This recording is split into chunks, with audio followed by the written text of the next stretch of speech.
Mobili. Best 600cc-ish sport bikes of 2024.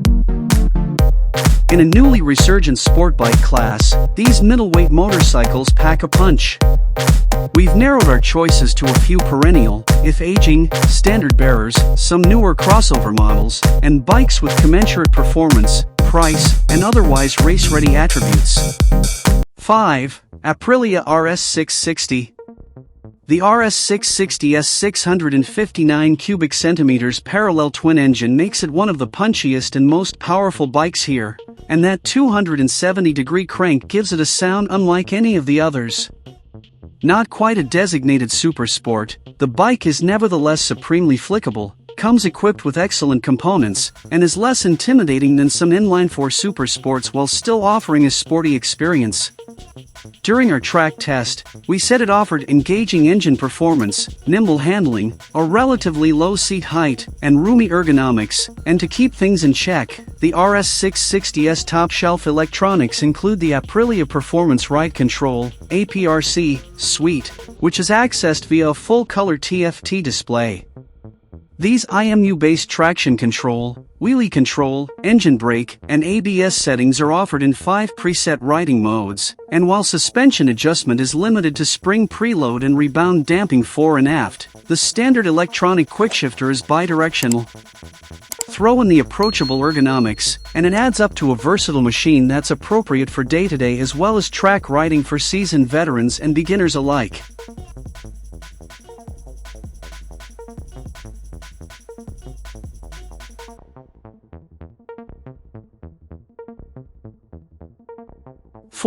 Honda CBR600RR ABS. Although Honda just brought a substantially revamped CBR600RR to the European market for 2024, there's no such luck for the US. In its infinite wisdom, Big Red decided to give us the same CBR sport bike we've had for 11 years now, so we'll focus on that older gen model's good points. For one, the CBR600RR's 599 cubic centimeters inline-four is still good for a healthy 100 horsepower and stock trim at the rear wheel, and we took note of the well-calibrated throttle response that is neither too sluggish nor too sensitive, which was peppy for a 600, especially off the bottom and through the mid-range. Furthermore, the bike has well-calibrated Showa suspension components with 3-way adjustability fore and aft, and dual radial-mounted floating 310mm discs with 4-piston calipers offer powerful stops. The Honda remains an agile yet sure-footed steed, but hopefully we'll see the upgraded model come stateside as well, because more power and a quickshifter would really be welcome. Although it's one of the pricier bikes here, Big Red's offering is still an effective sport riding tool on the track as well as the street.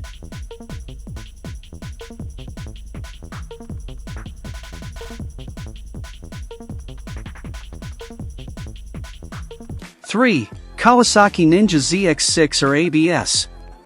Kudos to Kawasaki for bringing back a model that was dropped after 2021. New upgrades for 2024 mean the ZX6 R now complies with Euro 5 rules, and we get to reap the rewards in the US.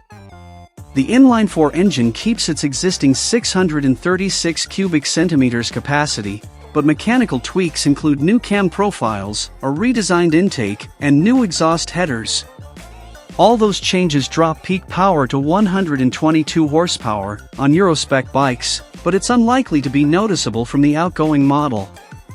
Meanwhile, the rest of the ZX6 RS component list is well suited to life at the track, with the 41mm inverted Showa SFFBP fork and Unitrack shock offering rebound, compression damping, spring preload adjustability, with upgraded brakes and 4 new ride modes: Sport, Rain, Road, Manual, making the scene as well. In an earlier review we appreciated the ZX6 RS mid-range, saying, it can be lugged as low as 7,000 to 8,000 RPM and will still pull off corners hard, netting a machine that's more forgiving to ride than, say, a YZF-R7. A quickshifter, assist and slipper clutch, and adjustable traction control help to further keep things in check on the track.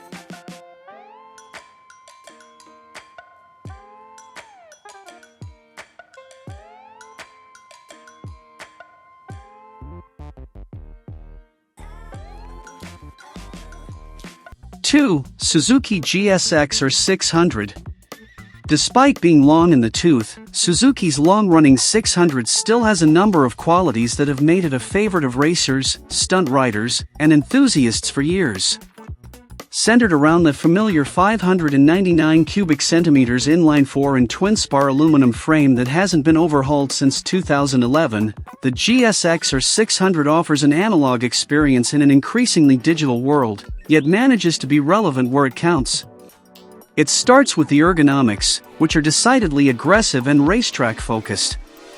The engine jumps in to deliver a healthy 103 peak horsepower in a high-revving, linear fashion, and shows fully adjustable big piston fork and single shock provide plenty of performance both on track and road. When it's time to shed speed, the radial-mounted 4-piston calipers with 310mm discs do the job well up front.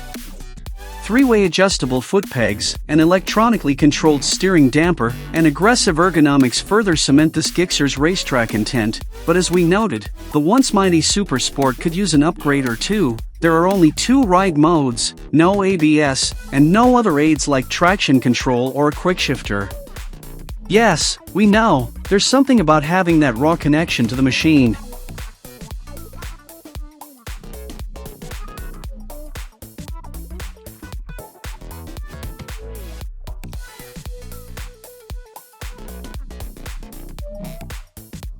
One, Yamaha YZF-R7. Yes, the YZF-R7's parallel twin-engine checks in at a displacement of 689 cubic centimeters, so it's not quite a super sport. Honestly, this was a tough one to include, because in our ride review from 2022, we said the newer model is less racy than the now-retired YZF-R6, but more affordable and easier to use. So is it just an MT-07 wrapped in expensive plastics? Well, not quite. The R7 gets a steeper rake, shorter wheelbase, more front-end weight bias, and a taller seat. The ergos are more aggressive too, with clip-ons, rear sets, and a tall seat to give you that sporty feeling.